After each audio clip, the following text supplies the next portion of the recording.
In the hood, the new forces shaping subcontinental geopolitics. And we have the honor and privilege of having amidst us the former President and the Prime Minister of Sri Lanka, His Excellency, Mr. Ranil Wickremesinghe. Please put your hands together, ladies and gentlemen, for Mr. Ranil Wickremesinghe.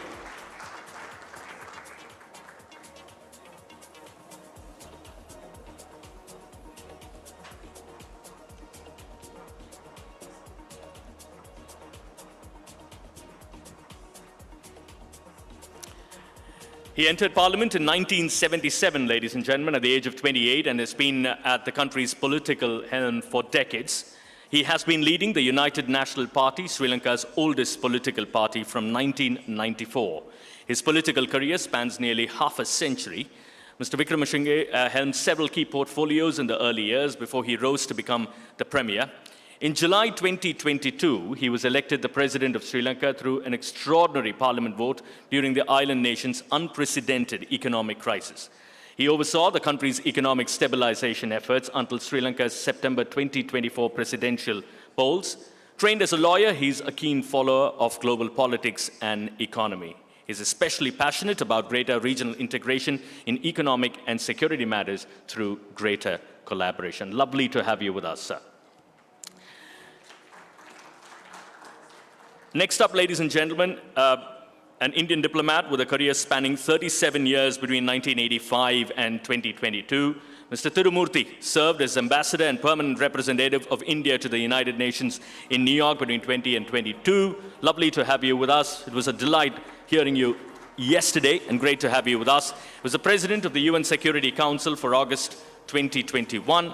He was also in Gaza as the first Indian representative to the Palestinian Authority. He was India's High Commissioner to Malaysia. He's also been India's negotiator in climate change for several years.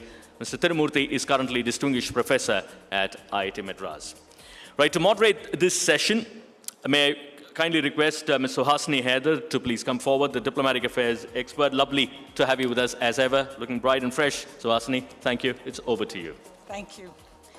Thank you very much, and thank you for joining us in what we can see are rather troubled times.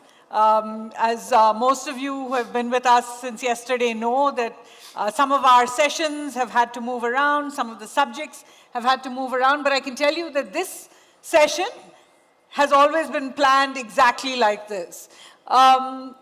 But I will add that, you know, we all as various parts of the news business, we wear many hats, and this morning has seen a lot of news come in. We've been up since, I think, 4 a.m. or so. So we will start with the current situation and then move on to the geopolitics of the subcontinent as we see it.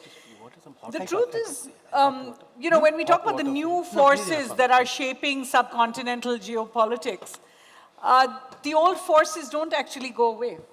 And today what we are seeing is a resurgence and certainly a troubling reminder that terrorism is not something that has been defeated despite years of what was called a global war on terrorism. We're seeing some of the same reactions coming both from countries that support terrorism as well as those that support those countries.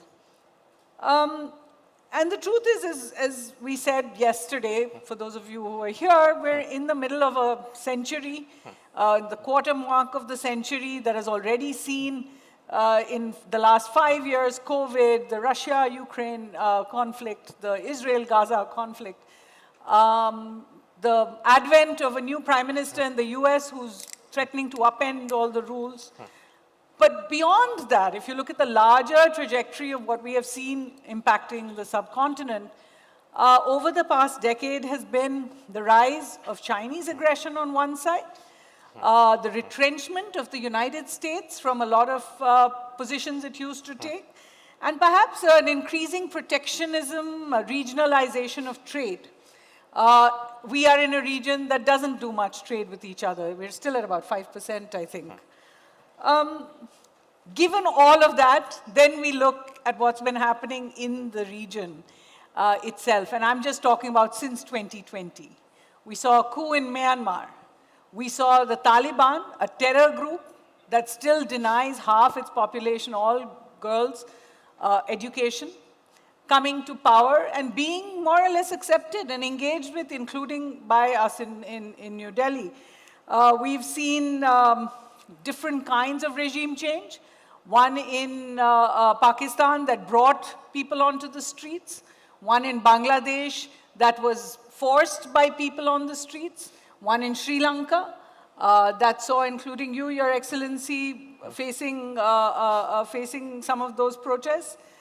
And we have seen all around a sense that the world is just not a very safe place, and our region particularly is a bit of a hot spot, if we can start with that. So I wanted to start by asking you, as we stand here today, and I do want to come to Pakistan very much, where you think the biggest changes in the region have come from? The biggest changes are taking place globally. How we fit ourselves into that is the issue. Firstly, I see in the world they are celebrating 80 years after the war. Who won the war? Why are they celebrating in Europe? Americans gave the money, the blood was given by the Russians, Chinese, this subcontinent, and the Africans. But it broke that European order, though the colonial order, though Europe still benefited. Now there's a big shift coming in. So what I want to say is, why are we calling ourselves subcontinent? Why are we calling ourselves region? We call ourselves South Asia. I was a minister at that time. Because by that time everyone else had taken a position in ASEAN or some other thing. So I used to say we are the leftovers. What do we call ourselves? And President Rahman from Bangladesh said we call ourselves South Asia. So we are really the leftovers. But if some went to ASEAN, others are with the hub and spoke system of USA. So my idea is whether we should not think aloud and think separately. I have some notes on it. Can I say something? Please do. Maybe I should read from there, yeah? Absolutely. There are still questions, though, about exactly who came up with South Asia first. Please go ahead. Okay, ask me that first. No, ask me first on that, then I'll go up to this. All right. Okay. Because the sense has always been that this is brought in fact, as a geopolitical influence from the United States. And that it was, in fact, a US State Department memo in the 1950s that first referred to South Asia as a term. Since then, of course, as you point out, it has now become current. Yeah. No, we took the South Asia term because we had no other term. We knew it was in the US State Department, but look, we were the leftovers. Well, I mean, okay, we were in the Himalayas. subcontinent. No, we were all together separately. So when you got together, what do you call ourselves? You can't call the Indian subcontinent. Pakistan objected, something like that. So we took this name out. But I'm not talking of the past. I'm looking at the future. Okay. You have the mic with you. You can speak on the mic. This Okay, from there. Yeah, your own mic works. This mic works. Okay, then I can speak from here. Yes, that's true. Right. No, we are seeing a great shift. We had a tripolar world at the end of the World War II. It became bipolar, US and Soviet Union. Then it became unipolar, Soviet Union. It's becoming bipolar again. Now, can it become tripolar by 2050? That's one of the issues. Then it won't be Europe. If it's tripolar, bipolar is going to be America and China. If it's tripolar, America, China, and India. So these I think, the issue and what's there for the region. So what I had thought was of talking of the forces that are going to shape our region's geopolitics during this time of uncertainty. Now, if you look at the PricewaterhouseCoopers record, then the third largest economy, the three largest economies will by 2050 is going to be China, India, USA. And India's GDP will go tenfold into 30 trillion. Of course, Mr. Advani says it will be about 1 trillion every 18 months. But according to Goldman Sachs, where Jim O'Neill made the BRICS, it will be China first at 41 trillion, US second at 37 trillion, and India at 22 trillion. So you all are basically, India is moving between 25 trillion and 30 trillion. It's not only that. It's not a question of the India is second or third. You look at the world, the next one is going to be Indonesia. And that is range about 6 to 7 trillion. So you can see the big gap. 3 people very close and then a big gap. But more than that, India will also be the most populous country, 1.6 billion in a world of 9.8 billion. But more than that, the development in our region, among the top 30 countries according to PricewaterhouseCoopers, there will be Japan and South Korea also in East Asia. But remember, an area which consists from Iran to Vietnam, I tell you why I took that. It will have Iran, Pakistan, Bangladesh, Thailand, Malaysia, Indonesia and Vietnam, which will have a collective population of 2.7 billion out of that 9.8 billion. And a combined GDP which will be somewhere close to 40 trillion, if not 35. So this is going to be, then we are not counted in Singapore and Brunei, which will have one of the highest per capita incomes. And you will have 3 nuclear powers. Right. So you are going to be, this is going to be the most powerful region in the world. And we can do so if we get out of our traditional mindset, which is what I told you, how we came about to use the word South Asia. Then what exactly is an Indian subcontinent? It's not a geopolitical term, it's artificial, made during the British Empire. This is only a physical landmass which has jutted out onto the Indian Ocean and divided into 2.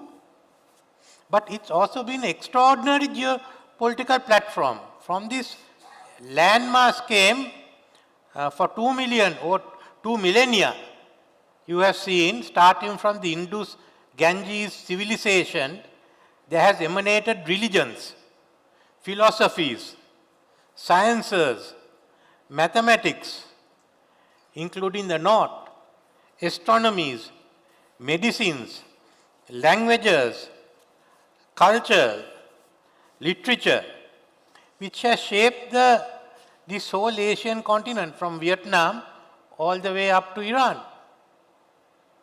So you are, if you are calling a British Commonwealth, this is a much larger Commonwealth. So, I mean, if you read, we all have all read both Amartya Sen and William Dalrymple, you see what that world is. So, are you laying a claim to that? Are all of us going to lay a claim to that or not? What is, as they say, what is subcontinent to Sri Lanka? Okay, yes, Buddha is from northern India. Our connections, one is with South India. These ministers are nice, some of us believe in Rahu Kale, others like me don't. We have Taipongals and the whole system and Appam and all. Beyond that, what is no? But then I go up all the way to Vietnam because Theravada Buddhism we have sent up to Vietnam. So I find a commonality. But then you have the Ramayana going there. You have Bali, Hinduism. So if we keep ourselves to this, we are in here. But if we look further, I can go out there. We can even something common even in Iran. So it's a vision of a much larger land area, larger population and larger economics. So into this, we'll have adjacent to us East Asia, Central Asia, Turkey, and the Arab world up to Egypt. So you're in a position of getting a landmass which will be the most important. At one time, everyone thought Europe was there. The empires were there and the European Union was there. Right. But if you are having this, why don't you look at it? And you have to remember economically, it's traders in our areas led by these large trading guilds of South India, you know, the 500 merchants and others, they dominated it, not Pallavas or Anuradhapura or Pandyan. Those kings just moved around. But these are guys who had everything up to Vietnam. How did Kaundia? Kaundia was going to China and someone caught hold of him and he had a kingdom there, like you talk of Prince Vijay here. So it looks as everything has originated from Odisha. But with all this, and even today you are talking of the IMF and all. But look, how much of unofficial money moves between us and Chennai? Hawala systems are there, the hundi is there. Anyway, I can get money sent anywhere from that. I need not get permission from a central bank or anywhere. That's part of what we are left behind. So you have IMF, what they don't realize when we are doing our plans and our changes on the fiscal and monetary side is that we have hawalas and hundis and now we have Dubai also to make it more complicated. So now we are seeing a world in which Trump has disrupted the WTO, which he has opposed. So he has challenged a global order made by the US. It's something like a cat eating the kitten. Anyway, we have to live with it. You can't put it back. And I think we all look towards US as the engine, but now it's shaken. So regionalism is going to be more and more important. And what is this culture that we can have? That's what I'm looking at. Because we are having an area, we are having an area which will overlap RCEP, ASEAN, the Progressive Agreement on Trans-Pacific Partnership, BRI. So that's, now I know at the moment there are conflicts between all and Pakistan, but if you go up to Iran, you control the whole Makran Coast. Makran Coast is the most important one because in that India has the north-south corridor through Chaba, which goes to Russia and Europe. And then China and Pakistan has Gouda, which goes up through all with the Friendship Highway. Then you are thinking of the India, Middle East, Europe. So if you look at the development that will take place in Indonesia, India, Bangladesh, all those, Iran, Pakistan, anyone, you can't send all those containers through the Suez Canal. Sure. Can I interject here? Yeah. Because you've built this idea and you've shown that South Yeah. Asian culture, in a sense, like water, will find a way Yeah. of flowing through. Do you think it's a reality, though, today? I mean, you spoke about the India-Pakistan problem as if it was one problem. Do you think it's one part of the horizon which we can move on from? You're the veteran of the whole South Asia, SAARC movement. In 79, I went first time to China. Looking at that, I didn't think it's going to be the global power today. You know where they got the idea for Shenzhen, this social free market economy within a socialist, from Sri Lanka's free trade zone, Free trade. which they have started. I have come to India. How do I think it's going to be? It will be a 30 trillion economy. Do you want to take it or not? Then someone must take leadership and take it there. Are you willing to take leadership and take it there? That's even if you don't, it will just be this thing. Who thought China is going to do BRI? Somewhere Z thought I will put BRI and he's getting BRI done. Like what Prime Minister Modi has done now. So someone has to take that baton up. But I am giving you the possibilities. Because I am not a person who wants to be out there. Then you have the Colombo Conclave. You have IRA, and we proposed a central secretariat for the Indian Ocean when the India Foundation we met in Oman. So these are going to be the areas. So what are the forces that will dominate? It won't be all this. It will be economics. it will be trade, it will be investment, it's going to be connectivity, it's going to be logistics, it's going to be diversification, it's energy. And the biggest potential is also going to be in the Bay of Bengal. India, Bangladesh, Thailand, Malaysia, Indonesia, Singapore, all within this.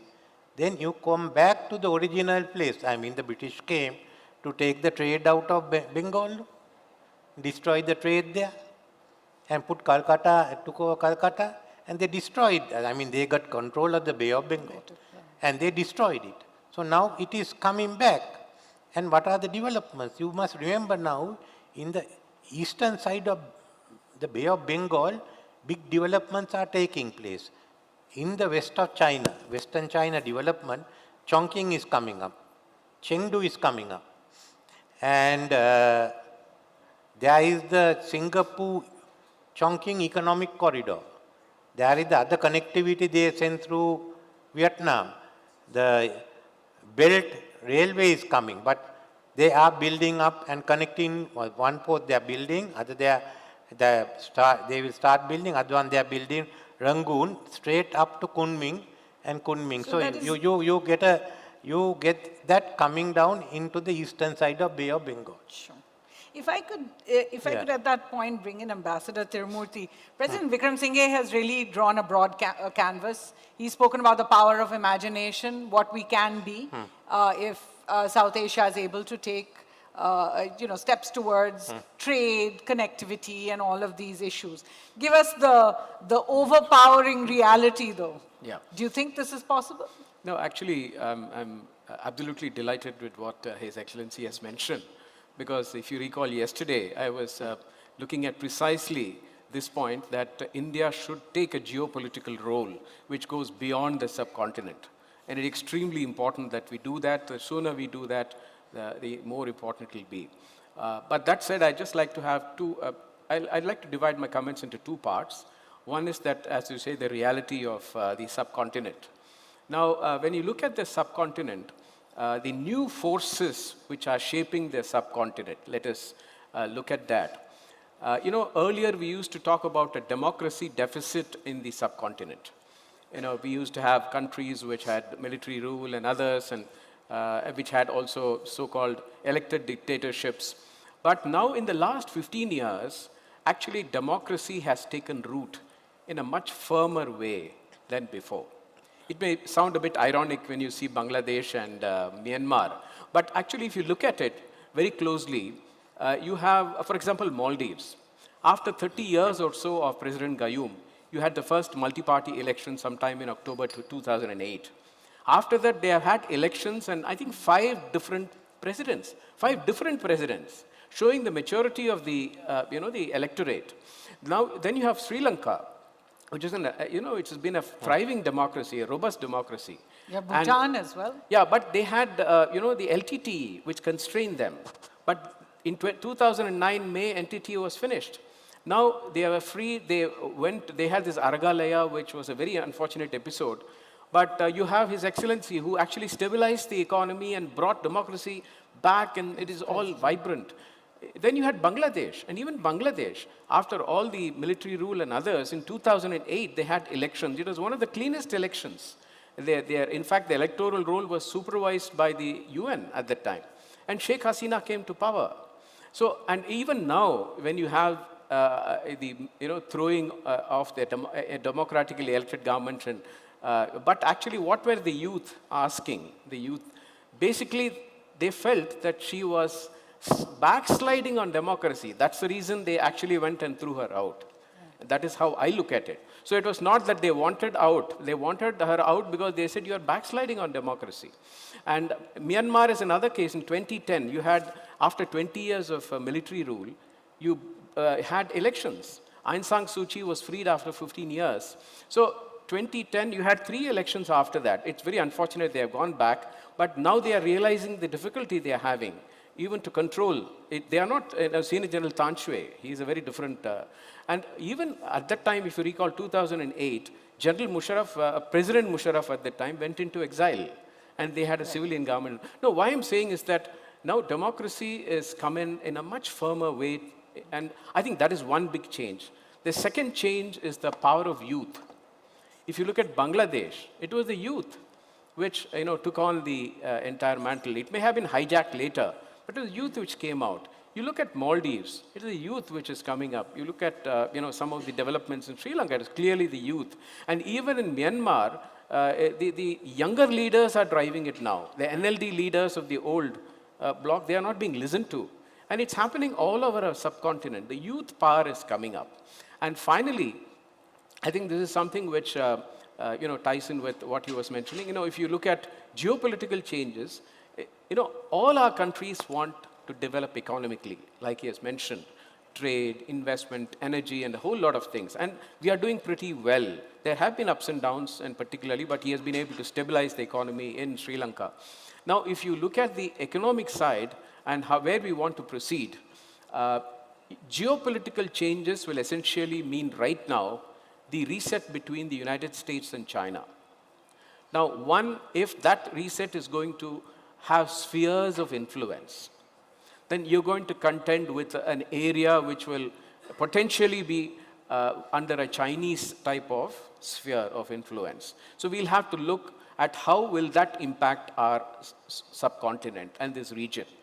The second is that it is natural for countries in the subcontinent to also have China and the US to have, I don't know, what do you call it, as a competition between China, US, India, and try to choose from them and get the space, the so-called strategic space. It's natural. We are concerned that it should not become a security problem for us. It is not about economics. And what should India do? And we are already doing it. If you recall, after 2008, 2000, that era, our development partnership with our neighboring countries went exponentially. We gave, at that time, the biggest line of credit to Bangladesh of $1 billion in 2010. We gave 1.2 to 1.5 billion at that time to Sri Lanka. And it happened all over. Look at what we did with Afghanistan at that time. So I have a feeling that India opened up. We realized that it is important to integrate ourselves with the other economies with us. And it has been continued. And I have a feeling that if our economy is able to open up to the economies of our neighbors, then you become a net provider of prosperity to the region. And moment India becomes a net provider of prosperity to the region, you automatically can keep out China and the United States. So this is the type of, my initial statement. Understood.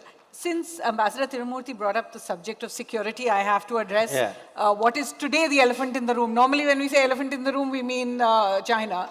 But today, our entire focus is on dealing with the problem with Pakistan. In a sense, it is also the biggest problem, hurdle to South Asian unity, if you like. India's problems with Pakistan, and particularly with cross-border terrorism.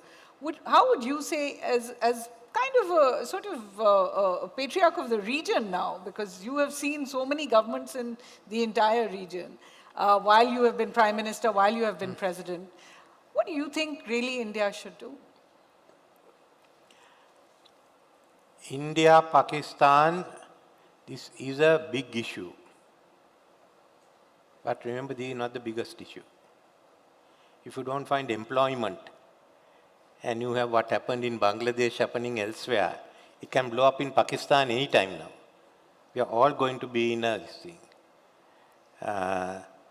What happened there, well, we have always condemned terrorism like what in Kashmir, but our one being Sri Lanka and others, we want to see this coming to a close because firstly, it's a question for the first time we are seeing a lot of AI, drones, others being used. It's not the normal clash that we have been.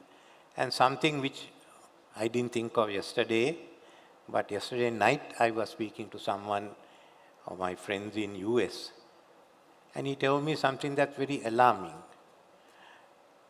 American and other investors are wondering whether you should invest in India, which is prone to bombing by Pakistan. Now, those are things we don't think, none of us thought yesterday. But coming back, your attitude is, this is basically a dream. Can it be feasible? Mine is, how do we do it? Because are we going to grab back what we lost 2 centuries ago? I mean, when Europe talks of Chinese cheap goods coming in, I mean, they forget that you had cheap textiles here and they wiped it out to sell their textiles under the Industrial Revolution. And when China had a balance of payments in favor of them, they sent opium. So, I mean, this is a game that's going on. If we don't lift ourselves up, how are you going to manage? China has lifted a part of its middle class up, it still has to go. That's the same thing India has, all our region.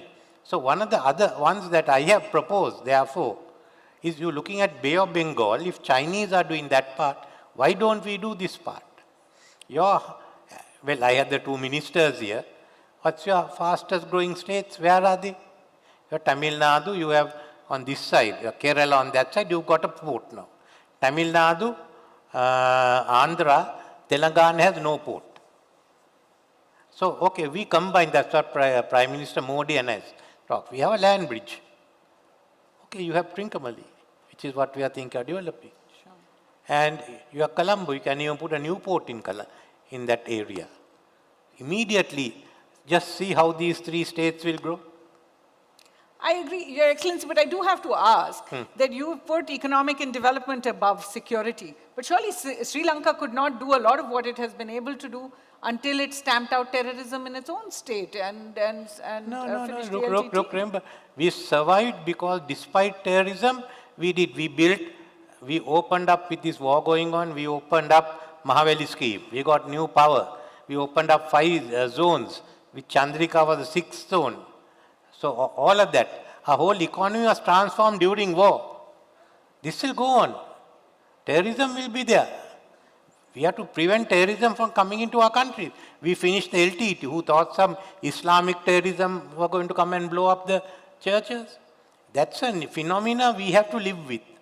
But what we want to see is that between India and Pakistan, there is a sort of a stable relationship. But even now the 2 national security advisors are exchanging views midway, which is good.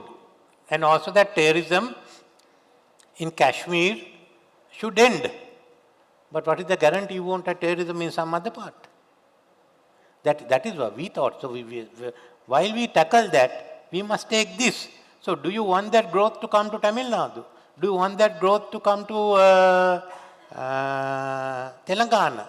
Do you want that growth to come in? I am saying you are looking at a problem immediately in Kashmir. I am looking at, wait, that's okay for you. I am looking at the issue in the global order is changing. Do you want to come there and be the number 3 or forget and still be where you are? You had this problem with Kashmir when you were a poor state. You had this problem. You have to sort it out. But despite that, you have now come to this position that you can be the 3rd largest economy in the world. So from a large economic power, if you have this area and you build up, are you getting closer to being a tripolar world? Or do you want to this? So I am saying you have this, you had wars with Pakistan. In my life, I have seen all those. But that should not stop you from developing. That's all I have said. I take your point. Ambassador Tirumurti, as somebody in the Ministry of External Affairs, you have dealt with the neighborhoods position. And what President Wickremesinghe is saying is actually something we hear from many of our neighbors, that India's problems with Pakistan should not stop the development of the region, should not stop. Is it possible to put these problems, I mean, I know right now it seems like the worst time to even ask the question because we look like we're at the brink of a full-fledged conflict. But is it possible to put those issues on the side, or will India just simply have to do as it has done for the last decade, put Pakistan to the side, deal with its other neighbors? See, of course, I'm not in the ministry anymore, so I can afford to say a few things of what I think about this. We hope you do. It is just that, yesterday I've spoken extensively on this topic, so I'll just restrict it to a few points. See, I have always maintained, and I mentioned it yesterday as well, that security and geopolitics vis-a-vis economic growth and development, they are actually two sides of the same coin. You cannot talk one without the other. Especially a country like India, which is fifth largest, is going to go towards the fourth and third. It is unrealistic for us to even talk in terms of economic development without taking on a bigger geopolitical role and securing our neighborhood and being a net security provided for not just the neighborhood, but for a larger region and the region which he sketched out. We have to be the net security provider. So therefore, conflict with Pakistan or cross-border terror with Pakistan, these are all things which we need to factor into our economic growth. That is because that is the only way that you can grow bigger. If we think that by soft pedaling that we can grow bigger, it may not have. So therefore, it is integral to it. So let us factor in this, that there would be cross-border terror. We need to meet it resolutely. We have to establish deterrence, and that is a stepping stone for greater growth. So that's the way I look at it. All right. So the global factors perhaps don't come into what the subcontinent or the region or South Asia is actually has to sort out on its own. I'm going to stop here and take some questions from the audience. No, but can I give something? Just to tell you, firstly, by growing, you are not throwing security aside. If this comes through, there will be others who will tell Pakistan also settle this. Sure, the stakeholders are built. No, because we want, basically we want peace, stability. Secondly, there is an opening that is coming because of Trump, President Trump. But also President Xi has stood up to him. And that's creating this. This won't be there forever. If you are going to wait to finish Pakistan issue off before you come there, you would miss it. Then what is the option? Okay, we'll look more at China, that's all. For economic reasons, not security. Security, we have always said, India's security is good to us, and as I've told, we have so many arrangements. But okay, economically, we can't be trading with US, we are doing apparel. So now it's gone. So we have to look elsewhere. Okay, we have this, or otherwise, we go to China, that's all. Don't complain. I mean, we can get into an entire different debate over whether China has proven to be quite the better option, especially when it comes to loans and economic issues. Mr. Narayanan, the former National Security Advisor, has had his hand up. At the risk of sounding critical of what the discussions were just now, I think you should kindly allow the former president of Sri Lanka to explain his idea. I think it is the single most important idea that I've heard in the last decade. He has talked in terms of a new coordinated effort in this part of the world, creating a system different from where we are not dependent on the West or the East, etc. Can you, sir, give us in about 5 minutes, what is your vision? Without, I mean, you've been answering questions about whether security comes before, but clearly you have a vision, and I think you give us the germ of that idea. There are people who can work on it, but I think, in my opinion, I've been around for a long time, in recent times, this is one of the finest ideas that has sprouted from this part of the world. No, it's in, as I said, changing global order. Don't have a unipolar world, whoever it is. A bipolar world is better, tripolar world is even better. And there's a big gap coming in the Indian whole civilization, the whole world is the Indian Ocean. You look at history and tell me something else. It's us, the three largest. You have Hindus, Islam, Buddhism, you have Sanskrit, you have Arabic, you have Pali. Hasn't those influenced the world? And this is, what is China? China was big, but it was the middle kingdom. The Middle Kingdom has now covered with East Asia, all of that. Europe, the Western world has US, which is true. They are the ones who took them out of World War II. Then what do we do with our areas? So if you don't fill that gap up, then China will be the one, because US is saying, we are not coming whether you like it or not. You are doing it, but what I am saying is be there. We are not saying to scrap anything, but it's a tripolar world in which we are now claiming and getting in. And for that, we'd like to see India come up and take the lead. That's all I am saying. But it's up. You're giving back what should be there. Mr. Ram had a question as well. Yes, I think I second what he said. The vision of the former president of Sri Lanka is full of hope. I think it has many attractive elements. And as long as I've known Mr. Ranil Wickremesinghe, he's had at least this germ of this vision which has developed over this whole period. I'm talking about decades here. So I think it's really a progressive idea, and we should discuss it. Just quickly on the democratic deficit, there are two huge democratic deficits. One, of course, Pakistan, with the present its export of terrorism, the ascendancy of the army, which has been strengthened by what's happened. But let's not forget there's a huge democratic deficit in India with the present government. Many of us are facing it, journalists and others.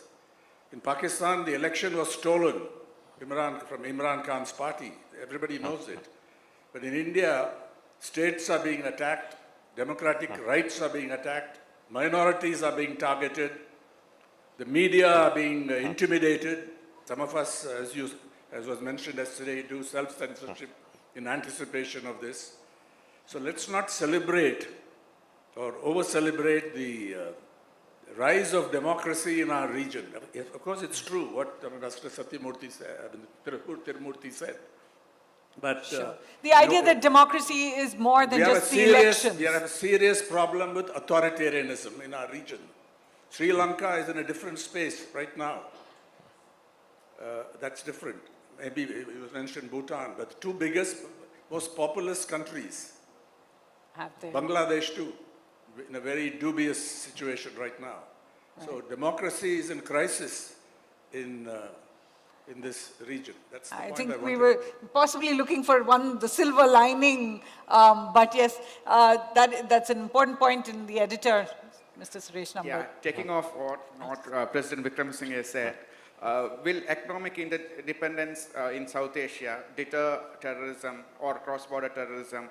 If Pakistan is more interdependent within the regional economy, will that be a sufficient deterrence to terrorism or cross-border attacks? You are only looking at one aspect of terrorism, cross-border attacks. Even the most prosperous countries have attacks, not cross-border. America got it from when the Al-Qaeda came, they took a plane and this thing did in. So terrorism is something different.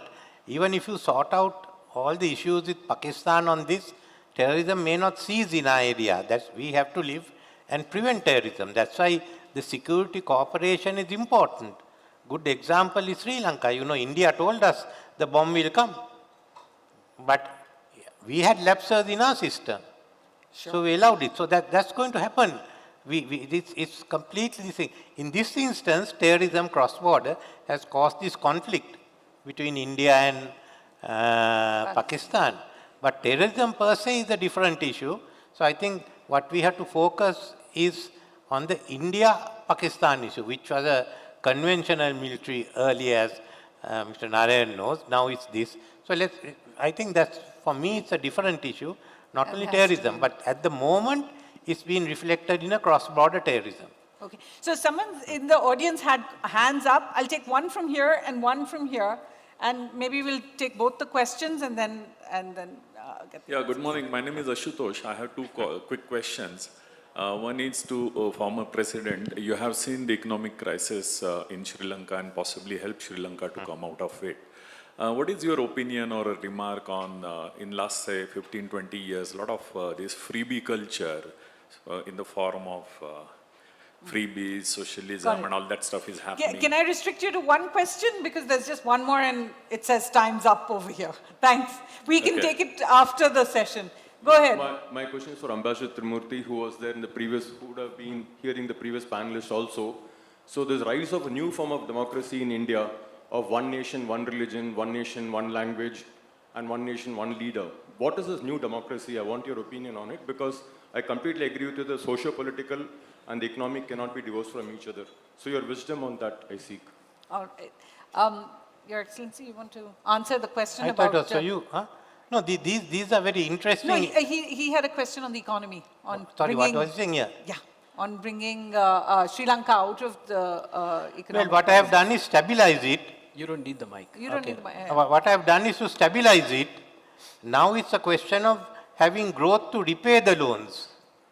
Of course, that they've now passed on to another government. That's a part of democracy.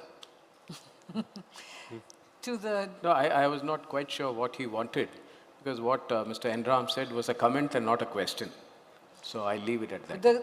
The question at the back, though, I think was a specific question about the idea that, that democracy is about pluralism, about different points of view, and then there is this alternate view of democracy. Yeah, now see, you know, we've had, for example, officials here say what Lee Kuan Yew said, which is perhaps we have too much democracy.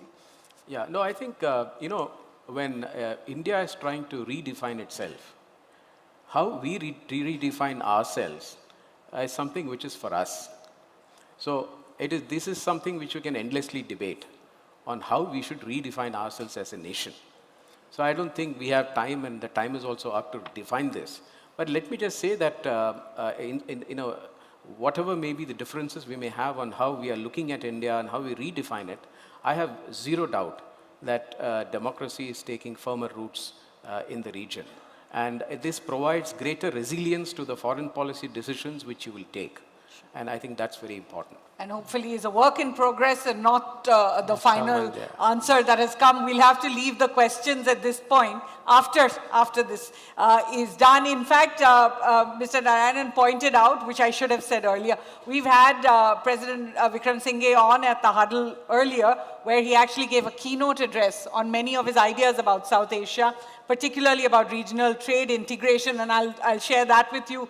It's also online on the Hindu's website. But with that, we've really run out of time. I'd like a round of applause for our wonderful guests today, who fielded some of the most contentious questions, perhaps. And thank you for being a great audience.